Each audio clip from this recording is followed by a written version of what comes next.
आप भी दीवार पर लगाने के लिए पेंटिंग ढूंढ रहे हैं तो ये पेपर ट्री आप ज़रूर बना सकते हैं।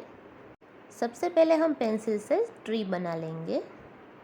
इस पेंटिंग से आप अपने घर की दीवार को एक सुंदर और नया लुक दे सकते हैं। कोई भी बिगनर इसे आसानी से बना सकता है क्योंकि हमने इसे पहले पेंसिल से स्केच किया है, फिर ही हम इसे पेंट करेंगे। ट्री को ड्रॉ करने के बाद हम उसके सुंदर से पत्ते बना लेंगे। जहाँ जहाँ हमने डालियाँ बनाई हैं वहाँ सभी जगह पर हम पत्ते बना लेंगे।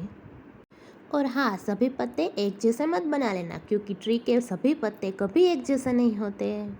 तो यहाँ हमने कोई छोटे और कोई बड़े पत्ते बनाए हैं और बीच में मैंने बनाई है एक छोटी सी चिड़िया। चिड़िया बनाने का ये एकदम आसान तरीका है। हमने यहाँ पर सिर्फ चिड़िया की आउटर लाइन ही ड्रॉ की है और उसके सुंदर से छोटे छोटे पंख बना लेंगे। तो हमारी पूरी पेंटिंग बनकर तैयार है। हम उसमें अब कलर लगाएंगे। यहाँ मैंने डालियाँ बनाने के लिए ब्लैक कलर का इस्तेमाल किया है। पूरी डालियों पर ब्लैक कलर लगाने के बाद हम स्पैरो को भी ब्लैक कलर लगाएंगे और ग्रीन कलर से सारे पत्तों को कलर कर देंगे।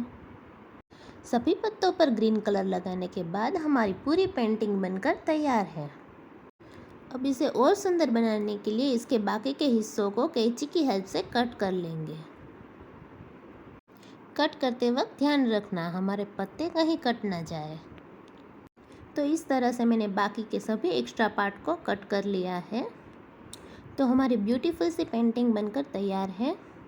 आप इसे डबल साइड टेप की हेल्प से किसी भी दीवार पर चिपका सकते हैं। तो आप भी इस तरह की सुंदर पेंटिंग ज़रूर ट्राई करना।